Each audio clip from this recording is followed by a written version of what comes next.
ସାଙ୍ଗମାନେ ଜୟ ଜଗନ୍ନାଥ। ଆଜି ପଣସର ଗୋଟେ ବହୁତ ବଢ଼ିଆ ତରକାରୀ ବନାଉଛି। ଆଉ ଏ ତରକାରୀ ବହୁତ କମ୍ ସମୟରେ ବନେଇଛି।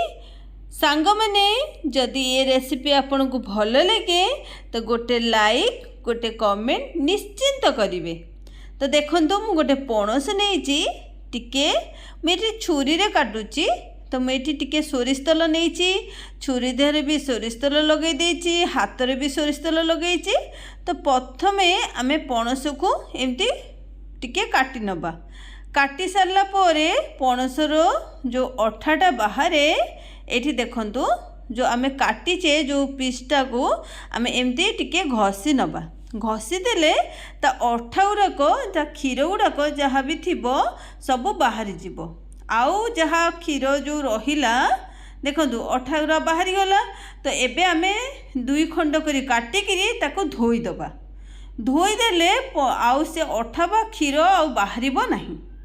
ତ ଏଇଠି ଦେଖନ୍ତୁ ମୁଁ ଧୋଇକିରି ରେଡ଼ି କରିଛି। ଗୋଟେ ଫାଳ ନେଇଛି। ତ ଏମିତି ଆମେ ଛୋଟ ଛୋଟ ପିସ୍ କରିକି ତା ଚୋପା ଗୁଡ଼ାକ ଛଡ଼େଇ ନେବା। ସାଙ୍ଗମାନେ ଯଦି ଆପଣ ମୋ ଚ୍ୟାନେଲରେ ନୂଆ ତାହେଲେ ପ୍ଲିଜ୍ ଚ୍ୟାନେଲକୁ ସବସ୍କ୍ରାଇବ୍ କରିନିଅନ୍ତୁ ଏମିତି ମଜାଦାର ଭିଡ଼ିଓ ଦେଖିବା ପାଇଁକି। ତ ଏଇଠି ଦେଖନ୍ତୁ ଏମିତି ମୁଁ ଚୋପା ଛଡ଼େଇ ନେଉଛି। ଚୋପା ଛଡ଼େଇ ସାରିଲା ପରେ ଆମେ କ'ଣ କରିବା, ତ ମୁଁ ଗୋଟେ ବାଉଲରେ ଦେଖନ୍ତୁ ମଝି ଅଂଶ ଯେଉଁ ଚୋପା ଛଡ଼େଇ ସାରିଲା ପରେ ଯେଉଁ ମଝି ଅଂଶଟା ଅଛି ସେଇଟାକୁ କାଟି ନେବା। ପଣସର ଯେଉଁ ମଝିଟା ଭିତରେ ଯେଉଁ ସେଇଟା ମାନେ ଷ୍ଟିକ୍ ଟାଇପ୍ର ଥାଏ ତାକୁ କାଟି ନେବେ। ତ ଏଇଠି ମୁଁ ଗୋଟେ ବାଉଲରେ ପାଣି ନେଇଛି। ପାଣି ଦେହରେ ଆମେ ଟିକେ ହଳଦୀ ପକାଇବା। ହଳଦୀ ପକାଇଲେ ପଣସଟା କଳା ହେବନି। ତ ଆପଣ ଯେମିତି ଚାହିଁବେ, ଯେତେ ବଡ଼ ପିସେସ୍ କରିବାକୁ କରିପାରିବେ, ଛୋଟ ପିସ୍ କଲେ କରିପାରିବେ। ତ ଦେଖନ୍ତୁ ଏମିତି ମଝିଟା କାଟି ନେବା। ମଝିଟା ଖାଇବାକୁ ଭଲ ଲାଗେ ନାହିଁ, ଏକଦମ ମାନେ କାଠ ଚୋବେଇଲା ପରିକି ଲାଗେ, ଆଉ ସେଥିରେ ବିଲକୁଲ ବି ଭଲ ଲାଗେ ନାହିଁ। ତ ଏମିତି ଆମେ ମଝିଟାକୁ କାଟିଦେବା। ତାପରେ ଏମିତି ଛୋଟ ଛୋଟ ପିସ୍ କରି କାଟି ନେବା। ହଳଦୀ ପାଣି ଦେହରେ ଆମେ ପକାଇବା, ଯାହାଫଳରେ ପଣସ କଳା ପଡ଼ିବନି, ଆଉ ପଣସ ଖାଇବାକୁ ବହୁତ ସୁଆଦିଆ ଲାଗିବ। ସବୁଗୁଡ଼ାକ ପଣସ ମୁଁ ଗୋଟେ ଫାଳ ଏଇଠି ୟୁଜ୍ କରିଛି। ସବୁଗୁଡ଼ାକ ପଣସ ମୁଁ କାଟି ନେଇଛି, କାଟିକି ହଳଦୀ ପାଣିରେ ପକାଇ ନେଇଛି। ତ ମୁଁ ଏଇଠି କିଛି ଆଳୁ ବ୍ୟବହାର କରୁଛି। ପଣସ ତରକାରୀ ଦେହରେ ଆଳୁ ପକାଇଲେ ବହୁତ ଭଲ ଲାଗେ ଖାଇବା ପାଇଁକି। ସାଙ୍ଗମାନେ ଏଇ ଯେଉଁ ତରକାରୀଟା ଆମେ ବନେଇବା ପୁରା ମାଂସ ତରକାରୀ ଖାଇଲା ଭଳିଆ ଲାଗିବ। ତ ଏଇଠି ଦେଖନ୍ତୁ ଆଳୁ ଗୁଡ଼ିକ ମୁଁ ସେମିତି ଯେମିତି ପଣସ କାଟିଛି ସେଇ ସାଇଜ୍ର ଆଳୁ ବି କାଟି ନେଇଛି। ତ ଏଇଠି ପଣସ ଆଳୁକୁ ଆମେ ଭଲସେ ଧୋଇକିରି ମୁଁ ଗୋଟେ ପ୍ଲେଟ୍ରେ ନେଇଛି। ଗ୍ୟାସ୍କୁ ଅନ୍ କରିକି ଗୋଟେ କଡ଼େଇ ନେଇଛି। ଆପଣ ଚାହିଁଲେ ପ୍ୟାନ୍ ବି ନେଇପାରିବେ। ତ ମୁଁ ଏଇଠି କଡ଼େଇରେ କିଛି ପାଣି ଦେଇଛି। ଆଉ ଏଇଠି ଆମେ ପଣସ ଆଳୁକୁ ଦେବା, କିନ୍ତୁ ଟିକେ ହଳଦୀ ଦେଇଛି। ହଳଦୀ ପାଣି ଦେହରେ ପଣସ ଆଉ ଆଳୁକୁ ସିଝେଇବା। ତ ଏଇଠି ଆମେ ପଣସ ତକ ଦେଇଦେବା, ଆଉ ଆଳୁକୁ ବି ଦେଇଦେବା। ତ ସାଙ୍ଗମାନେ ପଣସ ଆଳୁ ସିଝିବା ଭିତରେ ଦେଖନ୍ତୁ ପଣସ ଆଉ ମୁଁ ଆଳୁକୁ ଦେଇଦେଇଛି। ଆପଣ ଏଇଠି ଦେଖନ୍ତୁ ପଣସ ଆଳୁ ସିଝିବା ଭିତରେ ଆମେ ଅଲଗା କିଛି କାମ କରିନେବା। କିନ୍ତୁ ଏଠି ଦେଖନ୍ତୁ ମୁଁ ପଣସ ଗୁଡ଼ାକ କେତେ ଛୋଟ ଛୋଟ ପିସେସ୍ କରି କାଟିଛି। ଏମିତି ପଣସ କାଟିଲେ ତରକାରୀରେ ବଢ଼ିଆ ଲାଗେ ଖାଇବା ପାଇଁକି। ତ ଏଇଠି ଚାଲନ୍ତୁ, ପଣସ ଆଳୁ ଫୁଟିବାକୁ ଆରମ୍ଭ କଲାଣି। ତ ଆପଣ ଚାହିଁଲେ ଏଇଠି କ'ଣ କରିବେ, ଘୋଡ଼େଇକିରି ସିଝେଇ ନେବେ। ମୁଁ ଏଇଠି ଟିକେ ଲୁଣ ଦେଉଛି। ଲୁଣ ଦେଇଲେ ଜଲ୍ଦି ସିଝିଯାଏ, ଆଉ ଲୁଣ ଦେଲେ ତା'ର ମାନେ ପଣସର ସ୍ୱାଦ ବି ବଢ଼ିଯାଏ। ତ ମୁଁ ଏଇଠି ଲୁଣ ଦେଇଦେଇଛି।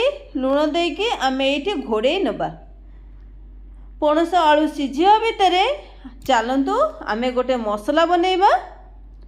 ତ ମସଲା ପାଇଁ ମୁଁ ଏଠି ନେଇଛି ଗୋଟେ ଚାମଚ ଜିରା, ଗୋଟେ ଚାମଚ ଧନିଆ, କିଛି ରସୁଣ, ଆଉ ମୁଁ ଏଠି ନେଉଛି କିଛି ପିଆଜ, କିଛି ଅଦା ନେଇଛି, ଆଉ ମୁଁ ଏଠି पियाज भी नहीं गोटे गोटे पियाज मैं छोट छोट कर काटिकी नहीं आउ मैं किसी सुखिला लंका नौची टिके दालचीनी नौची आउ सबुठ इम्पोर्टाट जिनस जोटा कि बादाम बादाम मुझे नहीं टिके पानी देकी आपको भल से बाटी नबा देखु भल से चिकन की बाटी नहीं देखु ता भितर पणस आलू भी सीझीगला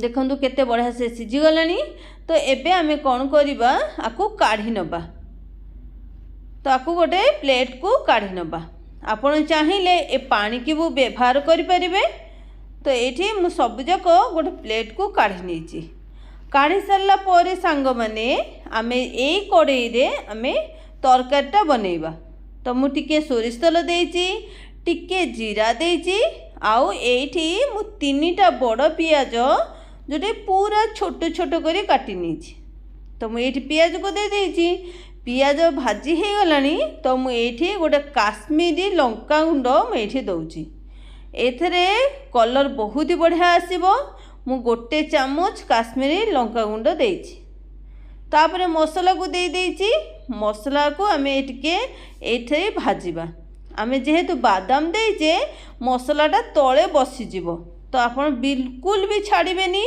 एमती माने एमती चलेबे आउ भाजीबे देखो मसला भाजी हो गलानी तो मुझे टिके पानी दे देइची पानी देरे मु टिके देइची लंका गुंड आउ टिके देइची लुण आउ हळदी लंका गुंड राग वाला लंका गुंड देइची जदि आपनको राग पसंद नहीं आपण स्किप करि परिबे मसला फुटिबा को आरंभ होलानी मसला भी धीरे धीरे तेल छाड़िलानी तो मुझे टमाटर 2टा टमाटर एकदम छोट छोट कर काटिके दे देइची तो टमाटर दे सारा पर मसला आउ टिके भल से सिझिलानी तो मुझे पानी टिके दे देइची पानी पूरा एकदम सुखी जाइथिला पानी देके मु टिके घोड़े देइची देखो मसला एकदम बढ़िया से तेल छाड़ी आरंभ कलानी पानी भी बिल्कुल भी नहीं तो मुझे पणस आउ आलू को दे देइची पणस आलू दे देइची ए पानी भी आपण चाहिए व्यवहार करि परिबे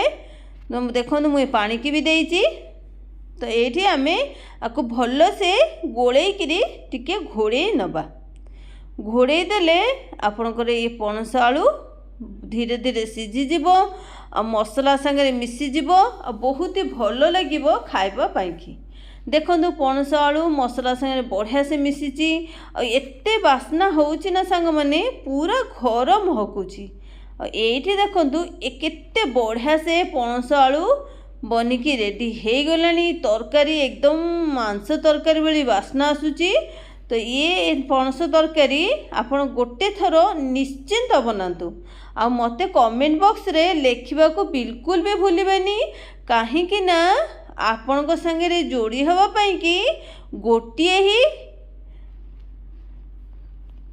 जरिया आउ आपण को संगे आउ कौन सी जरिया नहीं जोटा कि आपण संगे जोड़ी हो पारिबु तो आपणकर मतामत कमेंट बॉक्स रे निश्चिंत देबे ये तरकारी आपन को केमिति लागिला आउ आपण केबे बनाउचंती कोउठु देखुचंती सांग माने आज पई एतिकी रहुची पुणी देखा हबो नुआ एक रेसिपी सहित एई समय रे ता पूर्व सांग माने छोट अनुरोध जदि आपण चैनल रे नुआ ताले चैनल को सब्सक्राइब करनियंतु आ कमेंट बॉक्स रे आपण को मतामत दबा बिल्कुल भी भूलिबेनी रहुची।